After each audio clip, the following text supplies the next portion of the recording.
Je te bénis, Jésus. Je te rends grâce pour ce moment que tu me donnes. Bonjour, bien-aimé du Seigneur. Je suis dans la joie encore en ce jour de te retrouver pour partager avec toi la parole du Seigneur. On a vu précédemment en Genèse 22 l'histoire d'un bélier. Ce bélier était dans un buisson destiné par Dieu à Abraham pour le sacrifice.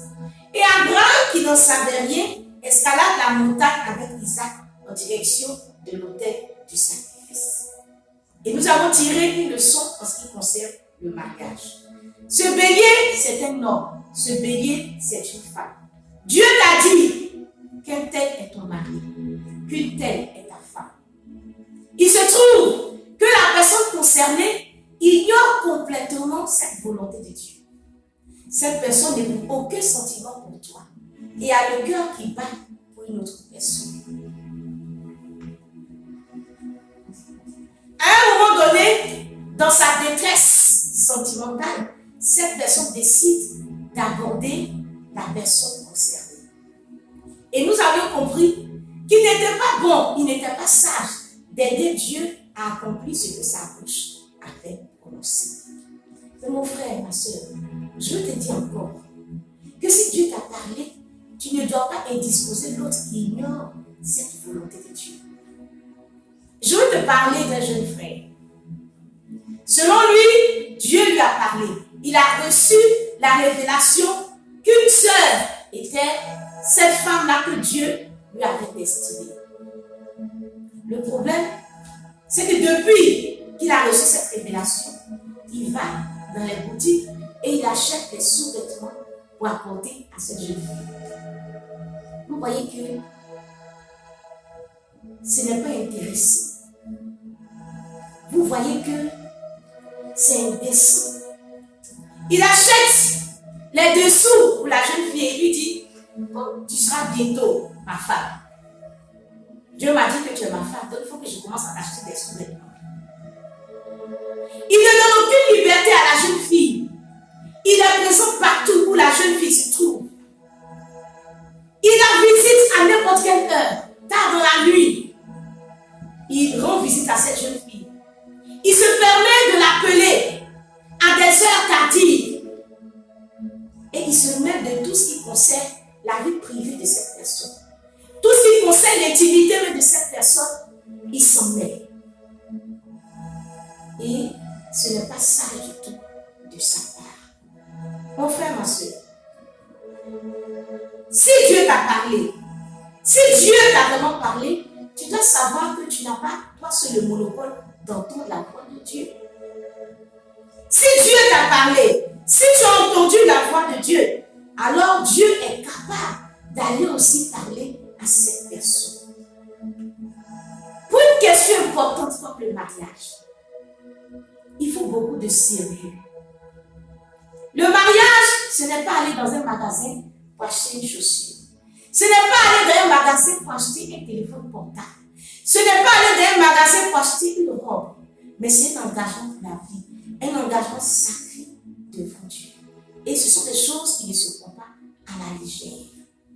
Si tu as entendu, tu dis que Dieu t'a parlé. Laisse la liberté à l'autre aussi d'entendre la voix de Dieu. Et Dieu est capable de lui parler. N'est-ce pas pour ces raisons que Dieu refuse souvent de nous mettre dans la confidence? On s'est dit, depuis que je prie pour mon mariage, Dieu ne me dit rien. Je prie, je jeûne pour mon mariage, Dieu ne me dit rien. Mais mon frère, ma soeur, recevoir de Dieu, c'est une bonne chose. Mais encore, il faut une bonne gestion de l'information, de la révélation, de ce que Dieu nous a dit. Et souvent, on a une très mauvaise gestion de la révélation de Dieu. Si Dieu doit te parler, Dieu doit aussi me parler. Si Dieu se révèle à toi, Dieu doit aussi se révéler à l'autre. Et quand souvent on n'entend pas le Seigneur et qu'on se presse, on fait les choses dans la chair, on fait beaucoup de gaffes. Beaucoup de gaffes et il y a beaucoup de désagréments. Dieu t'a parlé. La solution, ce n'est pas d'abord d'aller aborder la sœur ou le frère. La solution, c'est de rester dans le buisson, comme le bébé. C'est de rester dans la présence de Dieu. D'enrichir sa relation avec le Seigneur. D'approfondir sa relation avec le Seigneur. De continuer à présenter ce projet au Seigneur. Et donner l'opportunité au Seigneur d'agir aussi dans la vie de cette personne, de parler à cette personne. Mais nous n'avons pas le droit d'importuner l'autre. Nous n'avons pas le droit de déranger l'autre. Nous n'avons pas le droit d'entrer dans l'intimité, dans la vie privée de l'autre. Dieu est vivant, n'est-ce pas, mon frère, ma soeur? Dieu est vivant. Il a une bouche, il parle. C'est comme si Dieu te parle. Dieu peut parler aussi à l'autre. Dieu a parlé à Marie.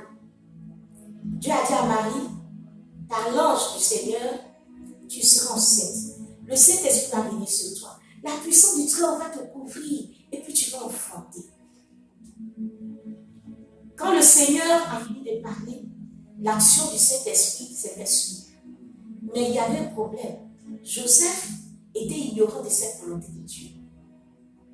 Et cela commençait à poser des problèmes avec Joseph, qui allait être son futur époux. Qu'est-ce que le Seigneur a fait? Le Seigneur est parti parler aussi à Joseph. Dieu est capable de parler à Marie. Il est capable de parler aussi à Joseph. Si Dieu a parlé à Marie, Dieu parle aussi à Joseph. Mais Dieu ne finit pas de parler à Marie et il ne dit rien à Joseph. Et Joseph doit forcément accepter cette parole-là parce que Marie lui dit que Dieu lui a parlé. Dieu aussi doit parler à Joseph parce que c'est un engagement aussi qui concerne Joseph. Si Dieu te parle, Dieu n'est pas mieux aussi pour l'autre. Dieu doit parler aussi à l'autre. Dieu n'est pas limité à une personne. Dieu n'est pas limité dans le temps. Dieu n'est pas limité dans l'espace. La Bible nous dit dans le psaume 139, où fuirai-je loin de ton esprit? Si je suis dans les airs, je suis dans les cieux, tu es là-bas. Je suis dans les abîmes, tu es là-bas. Je suis dans un gouffre, tu es là-bas. Je suis dans un bois, tu es là-bas. Je suis dans une grotte, tu es là-bas. Je suis dans une maison, Dieu est là-bas.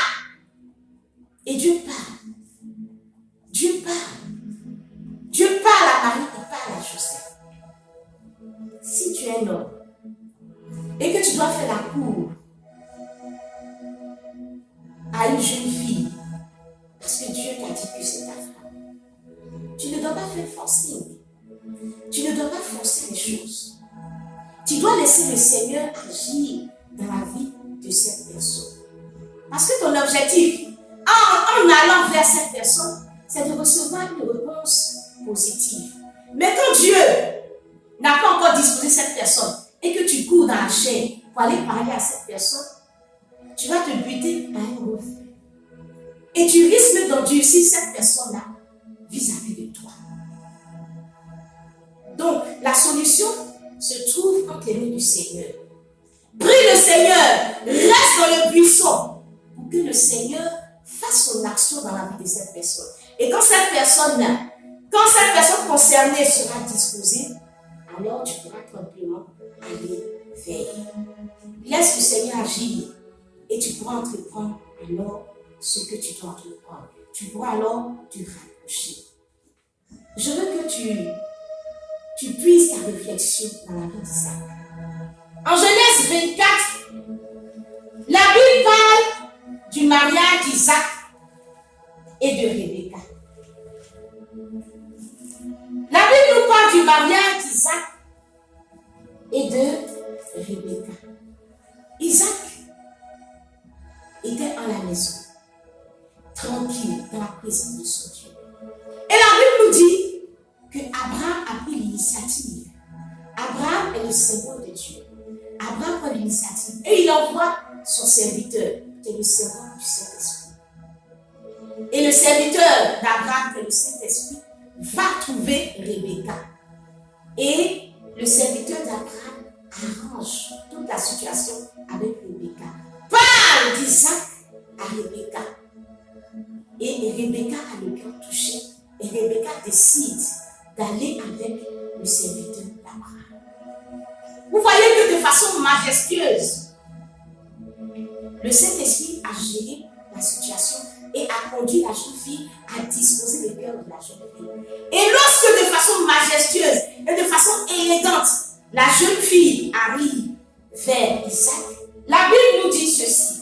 Un soir qu'Isaac était sorti pour méditer dans les champs, il leva les yeux et regarda, et voici des chameaux arrivés. Rebecca leva aussi les yeux, vit Isaac et descendit de son chameau. Elle dit au serviteur, qui est cet homme qui vient dans les champs à notre rencontre? Et le serviteur répondit, c'est mon Seigneur. Alors elle prit son pain et se couvrit. Qui est cet homme qui vient à notre rencontre? Tu vois bien, mon frère, ma soeur, que le serviteur a envoyé Rebecca vers Isaac, comme Dieu a envoyé Ève vers Adam. Le serviteur envoyait une Rebecca disposée, le cœur disposé pour son Isaac. Son cœur battait déjà pour son Isaac. Et quand elle partait, elle avait le cœur enflammé pour son Isaac. Et elle se disait, mais qui est ce jeune homme qui vient? Qui est ce jeune homme qui vient? Elle avait hâte de pouvoir être dans les bras de son Isaac. Et lorsqu'Isaac, de façon élégante, arrive vers elle, il la saisit et il l'envoie dans sa maison. Et ainsi, comme Adam, il peut crier, voici celle-là qui est os de mes os et chair de ma chair.